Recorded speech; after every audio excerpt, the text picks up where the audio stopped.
Hello there, one and all, and thank you very much for tuning into episode 560 of Love at First Scent with me, Persolaise, live as always on YouTube. Whether you're watching the live or you're watching the recording, you are very, very welcome. And we have a comment. First comment goes to Alex, who says something new from Uncle Serge. This feels like Christmas in May. Hello, everyone. Yep. Well, if you say so, and it is exciting. Rachel is here as well, saying more Mr. P. Dushan says hello again. Ula says hello again. Lots and lots of you tuning back in after our Chanel review. So what we're going to do is I will try over the course of the next, I don't know, 3/4 of an hour or so, try and get through all of these perfumes that we've got here. I think they're mostly pretty new. Excited about the Givenchy, says Mitra Kai. Do you call him Uncle Serge too, says Lemon Arugula. Yeah, I mean, I think we all do. I don't even know if he is an uncle. Perhaps wasn't he an only child? Wasn't Serge Lutens an only child? No, sorry, what am I saying? It doesn't make any difference whether he's whether his parents are only children. I don't know whether he's an uncle. I don't know. No, I don't. Can we scrap that? Of course it makes a difference. Yes, never mind. You know what I'm saying. I have no idea if he's an uncle, whether he's an only child, whether his parents had siblings. Let's move on. You may not want to, after this, subscribe to my channel, but if you would like to, then also consider clicking on the little bell so that you get notifications about new videos. Edit this out later, says Gavin. No, I can't. I can't edit lives because what happens with YouTube is if you touch the live videos, if you do not leave them intact, then you lose all of the live chat, and I think that would be a bit of a shame. Plus, also, I would really, really rather not spend time looking at my face and listening to my voice and editing bits out. So that will remain. It went out live, and that's how it's going to stay. Lemon Arugula says he's the great uncle of niche. Yes, he is. Happy Mother's Day to Serge Lutens, says Karen. Oh, and someone says, Anna says he has a niece. Oh, how do you know? How do you know? Anyway, we'll get to the Lutens in a minute. I have got pre-sprayed blotters for all of these that we are going to be smelling together.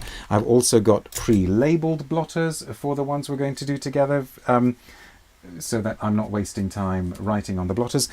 If you don't mind, there is one that I would like to get out of the way immediately, just because on the basis of the pre-spray that I did earlier for the pre-sprayed blotter, I don't think I'm going to be a fan of this one. This is the new Elie Saab L'Homme, which I think is the first, sort of overtly masculine scent from the brand. The Elie Saab brand has been going through changes, or has gone through changes. The original Elie Saab fragrance, I think, was a fairly mainstream but well done orange blossom, I believe, by Francis Kurkdjian, and I think he did all of their scents. Then they kind of had an exclusive range that was quite well regarded. I'm not really sure what's happened with those. They also had some odd moments when they created a perfume called Girl of Now, and I think that rightfully died a bit of a death. But this one, my olfactory sensibilities couldn't quite avoid smelling this one when I did the pre-spraying a couple of hours ago.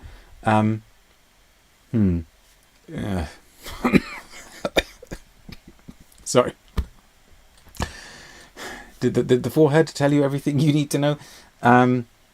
Rachel says, I don't think I've ever smelled an Elie Saab. Interesting. The original one was successful and quite well regarded. Okay. Yeah. So, it really gets you in the back of the throat. It's very definitely going full out with the kind of masculine cliches that some of us are well and truly sick to death of. Lots and lots of woody ambers, lots of really quite aggressive, I've been to the gym and I want the whole world to know about it type woods. And yet somewhere there, you see, I'm almost too scared, too frightened to smell it. Gavin says, the bottle says that you are not the intended audience. Yeah, I think you're right. I mean, although I do quite like the bottle, although I'm not sure This feels like sort of 3 or 4 different bottles put into one, doesn't it? Like that doesn't look like it's the cap for this, and somehow the colour doesn't feel as though... So yeah, you may be right. There's something very 80s about the bottle as well, in a way, isn't it? Now, you know how some smells, I mean, as you will all know, we smell through our mouths as well. I mean, that's why food has all of the different tastes that it does. And this one, as I'm talking, as I'm kind of breathing in and out and speaking to you all, I keep kind of like sucking the smell of this stuff into my mouth as well. And it's really making me want to dispose of the blotter hastily. Alex says, "You're so fearless and brave to try this for us. I've been to the gym and I want the world to know about it," Gavin says. "Apparently I am the intended audience." Well, there you go. Maybe you should try this. What I was going to say is that somewhere you feel at the top there was the germ of an idea for what could have been a very pleasant perfume.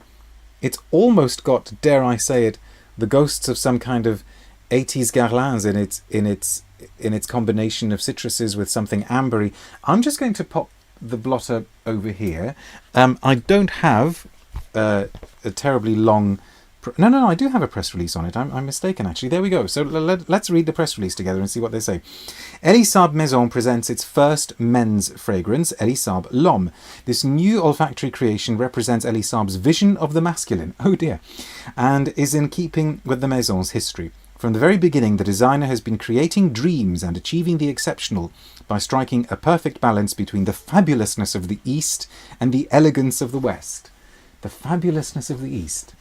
I suppose we should be allowed to say that, and yet why does that somehow feel vaguely wrong? I don't know. Anyway, after creating his first fragrance for women in 2011, revealing a timeless, radiant and authentic feminine scent, Elie Saab is inviting us on a new journey to discover a new world of scents for men. The alter ego of his iconic women's fragrance, Le Parfum, this new men's fragrance is an interpretation of the masculine through the eyes of Elie Saab, charismatic, confident, with innate elegance and exuding an aura imbued with modernity. Okay, this is the face of it. I don't know who this guy is, but clearly he's some sort of a model, unless he's just a kind of AI construct. There you go. What do we think, folks? Does he represent the fabulousness of the East?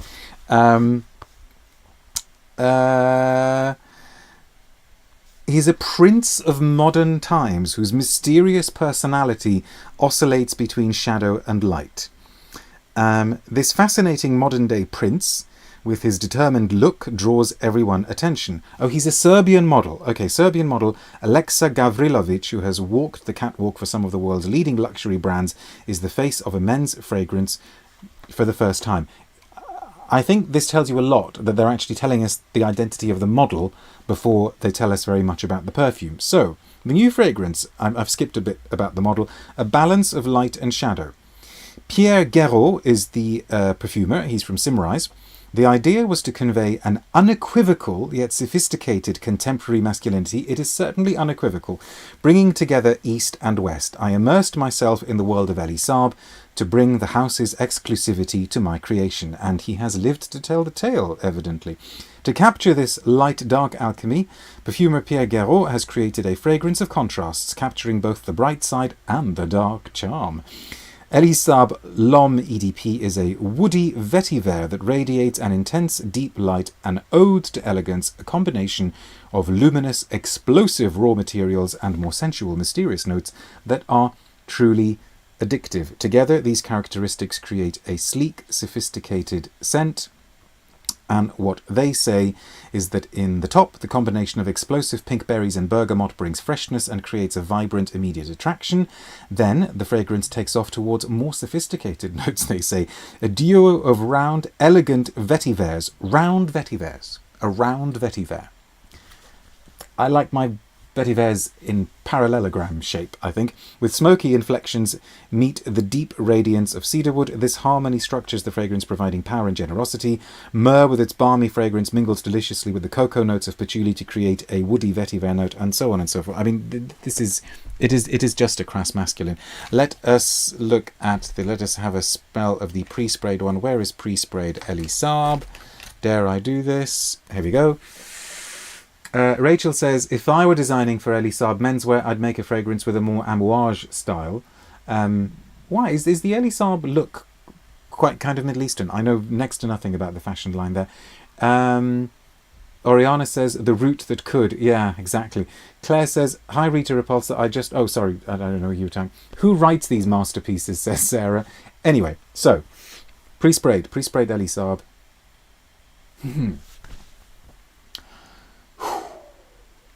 Those sorts of patchouli notes, those patchouli notes that just are the wrong side of I've been to the gym and I am really, really determined to let the whole world and its armpit know that I've been to the gym.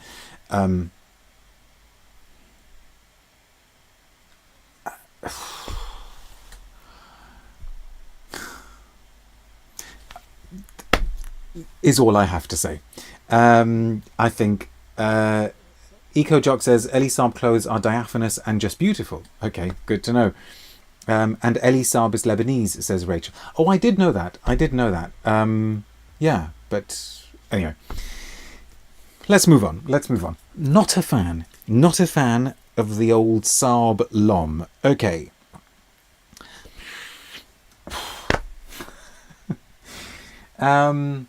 I know, let's do something that will definitely be a little bit of a palate cleanser. Let's do the new Serge Lutens, which doesn't come in this bottle. This is just the Lutens travel atomizer that the PR company here, the PR people decanted some of the new fragrance into for me very, very kindly.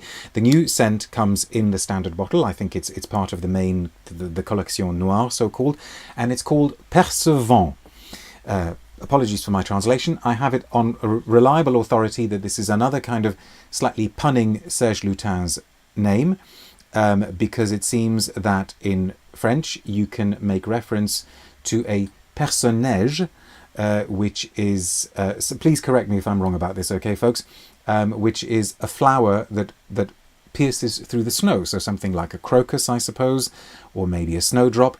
So a perce-vent is something that pierces through the wind, which is an interesting image because, of course, at least on any planets that I've been to, a wind is not something that you can pierce, whereas a wind can in itself be piercing, so go figure.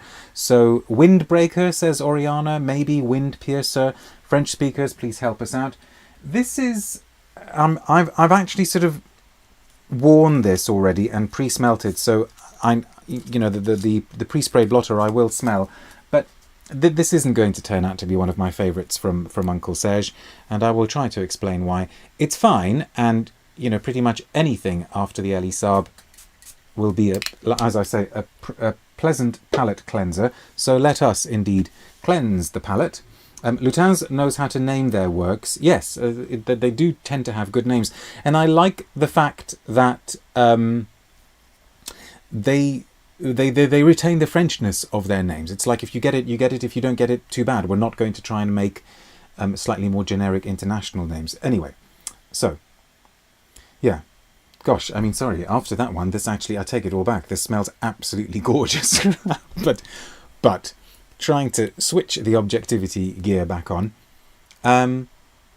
This would have been at home in the lighter Serge Lutens collection, the one that has got scents like last year's Point du Jour, which I was very much a fan of, the ones that come in the gratte-ciel bottles, but which have that kind of beigey terracotta-y type colour. I think L'Eau is part of that range now. It's a very, very simple, very unassuming, kind of fabric detergent-y type scent. I guess it's got a bit of a herbal facet to it, but nothing like the beautiful crisp herbals, the sort of thyme of the eucalyptus that we got last year from Point du Jour. It's a musk. It's a kind of synthetic musk through and through. Do you remember when we had, was it Clair de Musc we had from Serge Lutens, which was a really, really nicely done, very kind of, very human smelling sort of musk. This kind of veers more towards the synthetic side of things rather than the human. Gavin says, it's not an attempt at H24 then. No. It doesn't have that kind of piercing herbal quality. I mean, it's fine, but it's I can't imagine piercing anything. I can't imagine it piercing anything, let alone a wind. Let's see what the brand says about it. As with pretty much all Lutens releases, the press material is very, very, very brief. Lutens press releases tend to be quite brief. Le Perce-Vent offers a redeeming escape from the tumult of the world and a means to rise above all our inner torments. Okay. As the only musk in the Collection Noire, it has a subtle elegance and a gentle fragrance trail. It is gentle, but I'm not sure it's subtle. I mean, I think the syntheticness of those musks makes it difficult for the scent to be called subtle. A comforting perfume that infuses the wearer with a sense of hope and peacefulness, and the notes that they cite are musk, clary sage, and white amber. And when I said it's not cheap, 100 mils of this costs £203, which is not cheap. It's soapy as well. I mean, okay, granted, a kind of soap that you might get from a very, very high-end 5-star hotel somewhere at some, top European destination, or actually scrap that, probably at some top Middle Eastern destination, because the 5-star hotels are far more luxurious than most of the things you get in Europe nowadays. But I guess what I'm saying is that it doesn't feel like a complete perfume. I think I would have wanted a few more facets, maybe more of that sage that is mentioned in the notes. Where's pre-sprayed? So, pre-sprayed Perce-Vent. Here we go. Anna says Galaxolide is used in abundance there. Interesting. I mean, I normally pick out Galaxolide. Let's see in the pre-sprayed one. I mean, if you say it's Galaxolide, then I will go along. It is definitely those sorts of musks that are in there. And it's kind of got bigger, actually, with time. But it's quite monodimensional. It's pretty basic. It is a pretty basic musk, which probably means that it'll do very well. But an odd one. Oh, an odd one. We've said in the past on this channel, haven't we, that more recent Lutens releases seem to go, we're not so keen on one year, which probably means that we'll really like the one the following year. So let's just keep our fingers crossed that we'll get a more interesting, a braver Lutens release next year. Anyone out there tried this one? It doesn't look as though you have. Rita says, does it smell like the soapy musks that are popular with the youth nowadays? Maybe, and maybe that's why this is the scent that they've gone for. By the way, I haven't mentioned Christopher Sheldrake, but I would imagine that this has been made by Christopher Sheldrake, same as all Lutens releases at the moment. Rachel says the category of musk has a long history that has changed a lot. Absolutely right. And, there are lots and lots of different types of musks. And a henna release, says Anas. That would be nice. A henna perfume. I actually remember having a conversation with a perfumer once and letting him smell some henna powder and saying somebody needs to do this. But henna is a very polarizing sort of smell. I love it. I love the earthiness of it. I love the rootiness of it. Somebody ought to do something like that. Gavin says, I like the Eiffel Tower one and Fils de Joie of the recent ones. Yes, and that was last year, the Eiffel Tower one. So there you go. I'm pretty sure that was last year. That was quite good. So let's wait till we're going to get a really good one in 2026, I'm sure. Okay, moving on. Let's do this one, which is from Veronique Gabai, a lady who very kindly gave up her time a little while ago to do an interview. This is called Eau d'Azur. This is the sort of travel bottle, I think, of it. Let me just do the spraying straight away, because I think as I'm smelling it and trying to explain it to you, that will be sort of the best way of doing the review. Right, so like I said, this is Eau d'Azur from Veronique Gabai.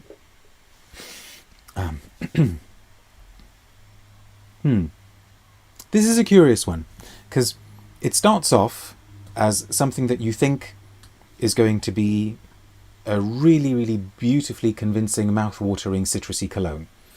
it makes you think, and I'm getting a sense of deja vu, because I think I talked about, very recently, I talked about how 4711 used to smell before it had to get a little bit cheapened and reformulated.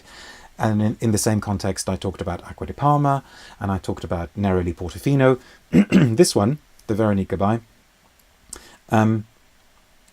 very definitely has that kind of sparkling, joyous, citrus fruit, Mediterranean, we're all having a great time, we'd never want, this holiday to end type feel. I sense a but coming, says Mitrakai. Oh, you know me so well. The but is a big old woody ambery but. And you can sense it coming from the moment you spray this stuff. And unfortunately, as is the way with woody ambers, it just seems to be, keep getting bigger and bigger. I would imagine that the idea was to somehow find a way of making the scent last longer. And of course, woody ambers are very, very good at doing that kind of thing. But in this particular case, I think it has the effect of creating a perfume that doesn't know quite what it wants to be, because it's not as though the cologne-like, fresh, narrowly citrusy notes last very long. And then what you get at the end is a pretty standard, to my nose, rather off-putting woody ambery composition. So it's an odd one. I mean, maybe it's trying to say that the people who frequent the Côte d'Azur nowadays enjoy their woody ambers. I don't know. I haven't got a huge amount of text about it, but I will share what I do have. Apparently this was 2 years in the making, and they're calling it the Côte d'Azur in a bottle. It's a fresh fragrance. Well, yeah, it starts off fresh, but it doesn't stay fresh. That marries the structure of a cologne with the power and long-lastingness of an oud. Well, at least it tries to. I mean, that has been done well in the past. An example that comes to mind straight away is Bulgari's Eau Parfumée au Thé Noir, the black tea one. I think somebody told me that that's been discontinued, and if it has been discontinued, that is a crying shame, because that was a really, really clever, beautiful, convincing way of doing like a kind of oud cologne. That worked really well. I don't think this one quite manages it. It is filled with the spirit, sunshine, and sensuality of the Mediterranean. I want to say that the perfumer, yes, apparently it's credited to Pierre Negrin, who knows what he's doing when it comes to oudi scents, and I guess, he was just following a brief here. Some of the other notes in it apparently are frankincense, cardamom, vetiver, lemon, lavender, musk, neroli, and all of those things, all of those fresher materials, to be sure, are present at the start. But as I say, and I think this is a good moment to bring in the pre-sprayed blotter, things start getting just excessively woody ambery, and the woody ambers are pretty much overdosed, and it's a bit of a shame, because I think something, to me, what would be characteristic of the Côte d'Azur would be, a really beautiful kind of lung-filling scent, whereas this is just a bit too dark and aggressive and broody, and boorish. I know I've used that word before in relation to woody ambers, but it's honestly, it's the first word that comes to mind. It feels like the scent of somebody with whom I wouldn't particularly want to spend a great amount of time, because all they would do is like spend the entire evening talking about themselves, and not even notice that like half the people around them have nodded off. Sounds overbearing, says Spencer.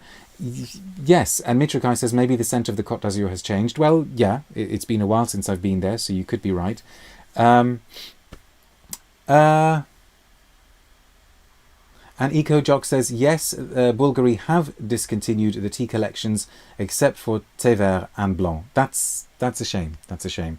And Rachel saying maybe these are authoritarian vibes. Well, yeah, like I said, I haven't been to the Côte d'Azur for a while. So let's put that one aside. The next one that we smell, I think we're going to enjoy a bit more. This is from Givenchy, and it's called, again, apologies for my very, very poor French, I'm going to say Desobeissant. Can you see that? Which apparently just means disobedient. This is from the Collection Particulière, which is their exclusive range. Interesting collection. I did a kind of showcase review of them a while back. It's a funny range because nearly all of the perfumes in it are extremely well done, very solid, commendable compositions, tend to be made with good materials, and yet I'm not sure that a single one of them just tips over into the kind of must-have, truly memorable, I would sell my soul and a kidney and remortgage my house for it, if you see what I mean. Not all perfumes can be like that, but what is worth mentioning is that clearly that has been a deliberate design in that Givenchy collection. They wanted all of them to have a kind of haute couture elegance, I suppose, but a certain type of haute couture. Maybe a kind of Givenchy haute couture as opposed to a more outlandish, more innovative, more memorable haute couture. But this one, I really, really like the opening of it, and so I'm curious to smell the pre-sprayed blotter, because when I've had an initial sniff of this, it made me think of a scent that I think is long discontinued, but that I really used to enjoy, and that I've made sure Madame Persolaise always has a bottle of, because I particularly like it on her. So anyway, this is the disobedient Givenchy. Tool says, where can I get a nice shirt like yours, Mr. P? Oh gosh, this was from an Italian brand, I think. I bought this in Italy a few years ago, but I forget the brand. I'll look on the label afterwards and tell you. So yeah, Italy, I guess. Anyway. This is a really nicely done lemon cardamom-y opening. How many of you out there remember Escale à Pondicherry from Dior? Do you remember when Dior did the Escale range? I think we had an Escale. Was there a Grandville? I can't remember. There was a Portofino. There was definitely a Portofino, which was a really, really nicely done cologne. My favourite from that collection was Pondicherry, which it was just one of the most beautiful, one of the most sort of effortless, charming cardamom tea scents I had ever smelt, and it was an instant buy for me. I remember, I think, smelling it at a John Lewis and immediately picking up a bottle for Madame Persolaise because I thought she has got to have this. And then when I found out that it was going to be discontinued, I got a backup bottle, which she has at the moment. And this reminded me of that. It's got a little bit of a tea inflection. It's more about the lemon and the cardamom. But most importantly, it has that charm. It has that it has much more of a Côte d'Azur feeling than the Veronique Gabai. It feels like you are on board a boat that's kind of sailing along or motoring along at a very, very, very sedate pace, and the sea is perfectly still, and you're at the front. You're not having a kind of I'm the king of the world moment, because nobody's going to shout in this scenario. Everybody's just quietly enjoying, I don't know, either reading a book or quietly listening to music on their headphones or enjoying a sip of something bubbly. This to me is much more convincingly Mediterranean and Côte d'Azur than the previous one. What I don't quite get is how it's disobedient. I don't really get, if it's meant to be rebellious and anti-establishment, I don't quite see that, but there we go. Let's see what the brand says, because I don't know why they've called it disobedient. Where are we? So, here we go. They say it's mischievously charming. I mean, it is charming. Defiant, Desobeissant never plays by the rules, an endearing rebel who will inevitably make you surrender to its charms. A vibrant overdose of freshness initiates this fragrance with a duo of cardamom and cedrat, enhanced by the refinement of pine essence. Yeah, it is quite piney, again, that's very Côte d'Azur. Composed of the most precious materials, these exceptional fragrances, that's the Collection Particulière, with their powerful character express the singular expertise of Maison Givenchy. Oh, lost it there. So, striking a dancing pose in the fountain of the Hôtel Particulier Jardin à la Française, Desobeissant bursts open with delicious freshness.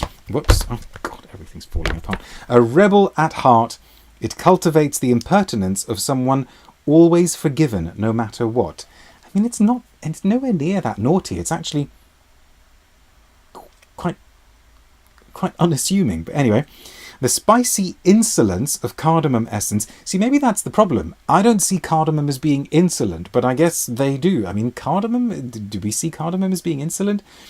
The spicy insolence of cardamom essence blends with the acidulous brightness of citron essence. Black tea extract from the Sri Lankan highlands infuses the audacious duo with powerfully dark and mysterious notes. In contrast, Scott's pine essence adds its own woody aromatic accords to this mesmerizing creation. Finally, cedarwood essence unfolds to infuse the trail with a soft yet vibrant harmony, modern and timeless. This fragrance reveals all the fascination sparked by its contrasting facets.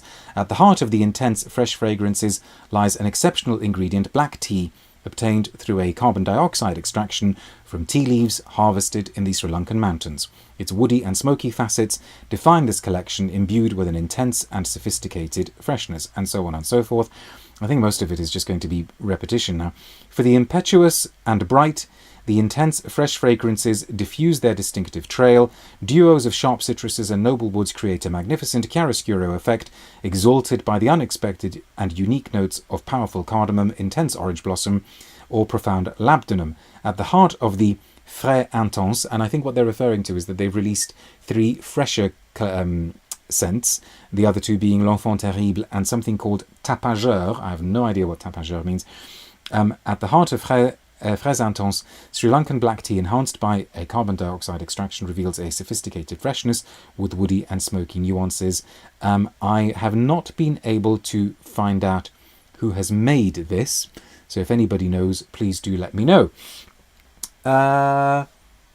Alex says, I really get that kind of Mediterranean vibe from Eau de Rochas. Yes, absolutely. That's a really, really beautiful cologne. My favourite scent for hot weather, a nearly forgotten classic.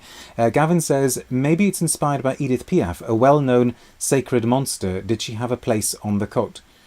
But how do you make the link with that and Edith Piaf?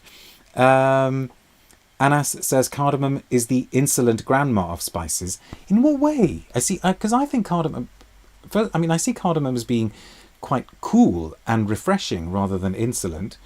Gavin has just googled that Piaf had a home in Grasse. Okay, so we have now by committee decided that this is an Edith Piaf perfume.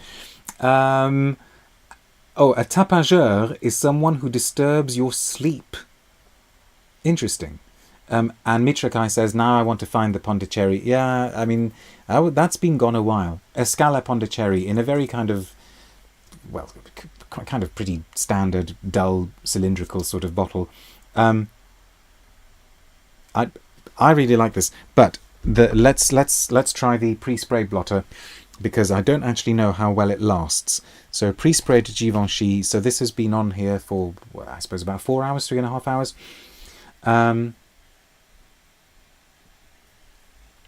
Okay, well,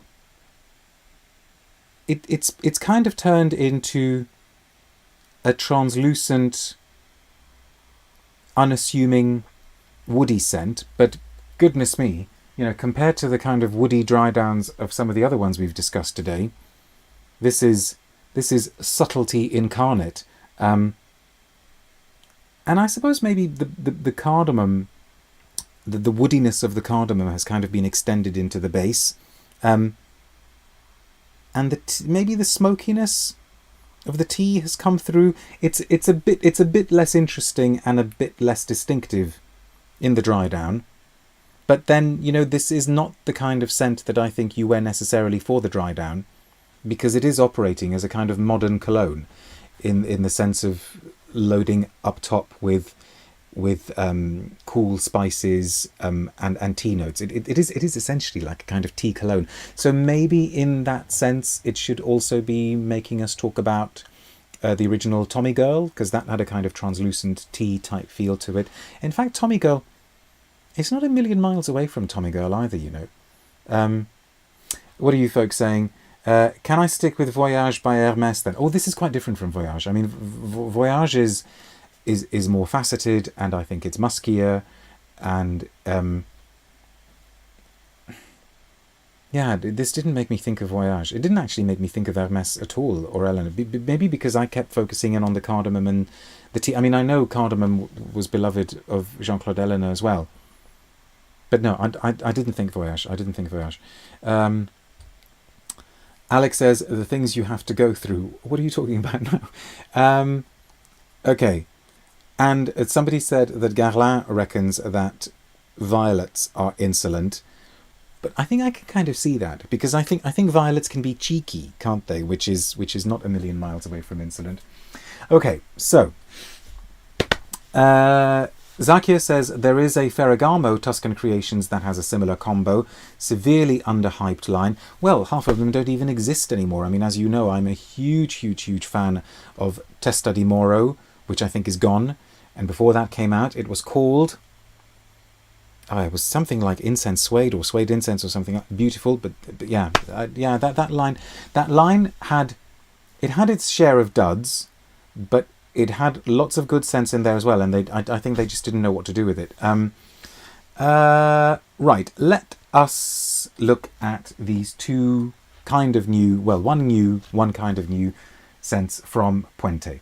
Elie Puente is an independent perfumer who also, like Veronique Gabai, kindly gave up his time some time ago. We should have him back, actually, because he's doing some very, very interesting work. I wonder if he'd be interested in coming back. As you know, on this channel, I think we collectively are fans of his work. He tends to go for a sort of retro aesthetic, but he always manages to make the retro feel, or he usually manages to make the retro feel contemporary and 21st century, so that his scents are never just a kind of mere pastiche of bygone styles. And at his best, you know, he's really, really great. I can't say it. Iris Doux, a beautiful piece of work from him. We're going to be talking about that in a moment, because he's got a kind of limited edition version of Iris Doux. I like his Virescence. I mean, my mind has gone blank, because there's another green one that I forget, but you know, well worth checking out. If you've not heard of his brand, if you're not aware of his work, if he is doing a discovery set on his website at the moment, please do get it, because he represents the very best of independent perfumery at the moment. A good proportion of natural materials, which it would just automatically lend complexity and sophistication to the perfumes, and all of the works feel very, very genuine, very heartfelt. There doesn't seem to be a drop of cynicism in them at all. I'm a very, very big admirer of what he's doing. Dia says a new batch of Chyprelia is currently available. That was another good one. Thank you very much. My mind is going blank with references today. A new batch of Chyprelia is currently available for pre-order on their website for anyone who's interested. I'm pretty sure I reviewed that one, so you know, search for it or go to Persolaise.com and look on the perfume index. Please, more interviews, says Angelica. And so let's do this one. This is brand new from Elie. It's called Aurora. There you go. And it came with... I had a bit of prior knowledge, because I was told that it contained a very, very high quality lavender material. So, but I don't know it all that well. I just kind of, as carefully as possible without over smelling, tried to do the pre-sprayed blotter. So I don't know a huge amount about the scent. So this is genuinely a kind of first smell. So Aurora from the house of Puente. Okay, definitely lavender, but he's toned down, or maybe it's the material, that he's toned down the kind of camphoraceousness. It's quite a floral, just slightly sweet lavender. The first scent that came to mind was Chanel's Boy from the Exclusive, which I think is one of the most heartbreaking lavenders in recent memory. Boy is very much a kind of modern fougère, but it makes superb use of a lavender facet. I don't wear Boy enough. I should dig out my bottle of Boy. This is making me think of that, and he's kind of taken the lavender apart and emphasized its kind of slightly drier herbal facets, but very definitely toned down the camphoraceous feel. Brought out something that almost feels maybe rosy, maybe jasmine-like, and you feel that there's a good dose of musks in the base. So, and any lavender, of course, makes us all think as well of Caron's Pour un homme, one of the greatest lavenders of all time. But that presents lavender with a kind of vanillic caramelly base. This one has just got at the moment, at the opening, a suggestion of sweetness. What's interesting as well is that it doesn't immediately come across as being very retro. I mean, I know I've just mentioned the Caron and I've mentioned the Chanel, but the Chanel actually isn't retro. This is one of the least immediately retro smelling things that I've tried from Puente. And that's commendable, because it shows that, you know, he isn't always just going to keep giving us the same style of things. Oh, Ralph says, Mr. P, you haven't done the Pour un homme de Caron parfum yet. Or no, I didn't even know there was one, I don't think. I'm not sure how that would work as a parfum. Rachel says, anti-lavandin here, so this is very interesting. And Oriana says, the best lavender to me is from a small brand called Via François. Ooh. Mitrakai says that it kind of reminded me of number 19 Poudre a bit. What do you mean this one? It reminded you of number 19? Or are we talking about something else now? Okay, let's see what the brand says about it before we smell the pre-sprayed one. And maybe I'll do the Iris Doux as well before we smell the pre-sprayed one. Where are we? Okay, so Aurora. Step into a new day with Aurora, a captivating fragrance that elegantly captures the magic of dawn. Inspired by the sun's first light over Spain's iconic lavender fields, Aurora is a harmonious blend of timeless tradition and modern sophistication. It is a reminder to cherish every fleeting moment, embrace gratitude, and live with elegance. At its heart, it sings with the finest lavender from... Right, what is this? Brihuega in Spain, a rare and luxurious ingredient that sets this fragrance apart. Balanced by indulgent amaretto and enriched with exquisite notes of tonka bean, vanilla absolute and patchouli, Aurora offers a semi-gourmand profile that is both fresh and decadent. Fresh, I would go along with. Decadent, I mean, it's in a sophisticated kind of way. I'm still on the Côte d'Azur. I'm still on the Côte d'Azur with. I mean, obviously Spain has a huge Mediterranean coast as well. I'm going to do the pre-sprayed one now, actually, because I'm curious to see where it's gone. Okay, it doesn't have that kind of classic development of some of his other work. It's a bit more linear than some of the other ones, but it retains the freshness. What are some of the other notes that are mentioned?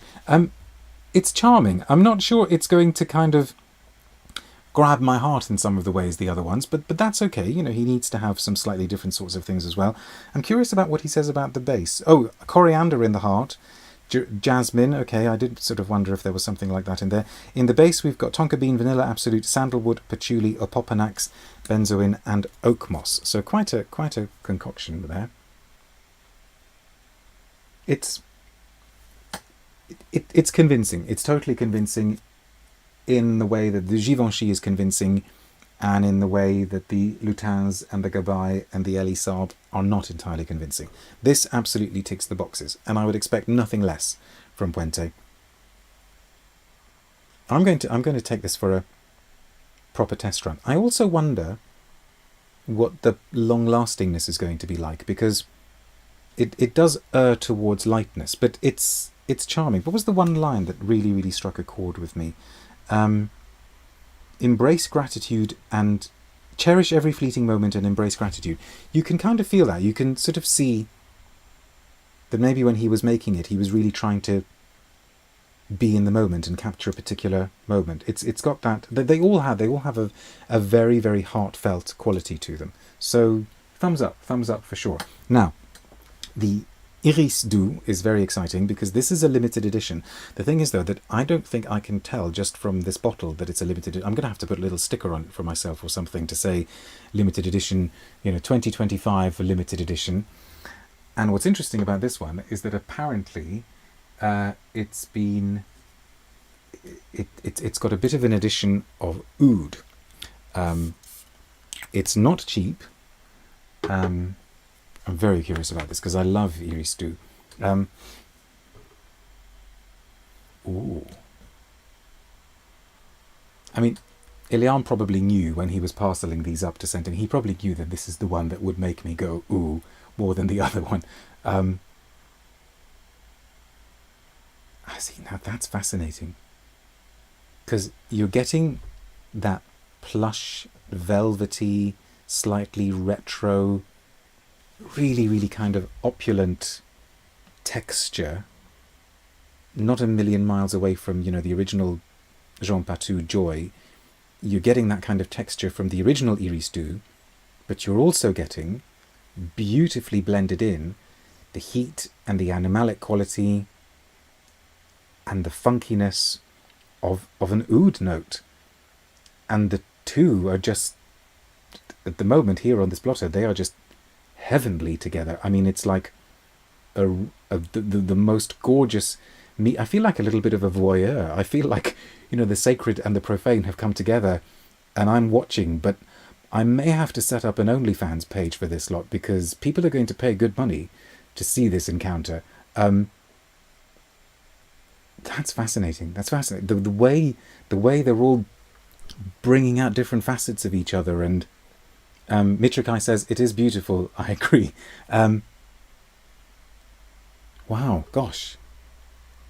There are some perfumes, and I may have said this before about Iris Doux, there are some perfumes that when you're smelling them, they make you think that, or they make me think that I haven't got enough nose in order to be able to process it all. I remember very distinctly feeling that the first time I smelled the extrait of Guerlain's Nehema, smelling it thinking, okay, my brain is actually going into shutdown because there is so much going on here that I can't possibly process it all. And I feel the same about the opening of this. It's just that blending of the two facets is beautiful. Before we do pre-spray, the pre-spray blotter is going to be all important in this one. What does the brand say about this? Oh, apparently the next batch of this special edition stuff is coming in June, and you can pre-order it now. A scent that honours the journey. To mark our 2nd anniversary, we unveil Iris Doux Special Edition, a fragrance that bridges past and future, crafted in a limited batch with the world's most precious ingredients. At its heart, rare iris pallida and opulent oud intertwine, enriched by warm vanilla absolute and resinous amber. This special edition reimagines our signature scent, elevating it to a new realm of sophistication. And the website tells us that Elie is using an oud from Thailand. It's got the orris root, geranium, lavender, ylang ylang from the Comoros, vanilla in the base, ambery notes, tonka bean and musk. And Alex agrees that you need 3 noses for Nehema Extrait. Yeah, I know. I mean, I still remember that moment so distinctly the first time I smelled it. Right, pre-sprayed. But how do I actually clear? It's almost a bit unfair making this the last one. Right, here we go. Maybe I should just spray some on the back of my hand. Or I might do that as well, actually. Okay, that kind of conflict between the animalic and the divine has calmed down, and we're back in more familiar Iris Doux territory. But that heat is still there. It's a glowing ember. And I suppose maybe what the oud is doing is making it feel less retro, because I guess we wouldn't associate oud with retro codes. I don't think the Guerlains ever put any oud into their Vol de Nuit and their L'Heure Bleue. So fascinatingly, kind of paradoxically almost, the heat is making this more of a bridge between past and present, more of a bridge into the future, which is what the website is referring to. I've got to do some on the back of my hand. Right, let's do this. As it's the last perfume for today, I can do that. Back of the hand, by the way, in case you're wondering why I sometimes do back of the hand. Perfumes evaporate a little bit faster from the back of your hand than they do from other parts of the body, which means that you can smell the evolution a bit faster. It's quite a neat little thing to remember. Unfortunately, most of us only have 2 hands, and so it's a trick that you can only really do twice, probably twice a day, actually. Anyway. Oh, to think, to compare this with how I started the video. This, I just want to eat my hand now. It's really fascinating that it's bringing out darker facets of the geranium. It's bringing out darker facets of the iris. It's bringing out darker facets of the ylang ylang. It's just imbuing everything. It's like this carnality kind of spreading like an ink blot across all of the sort of more decorous ingredients, but you kind of want it to. You're quite happy to submit.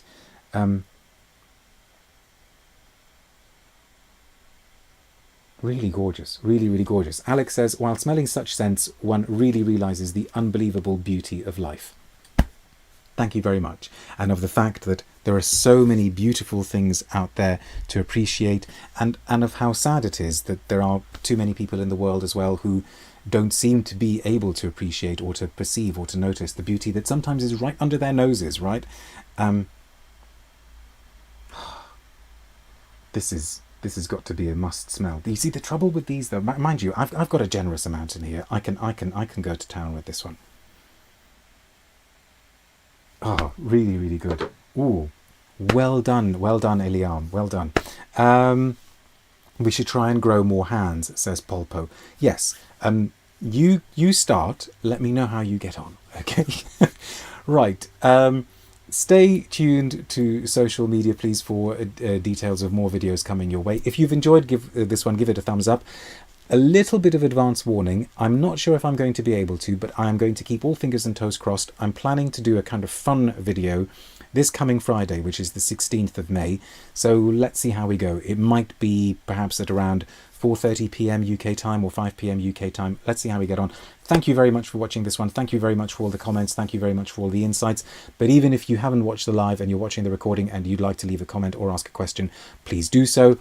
But until next time, be good, and I will see you soon. Bye now.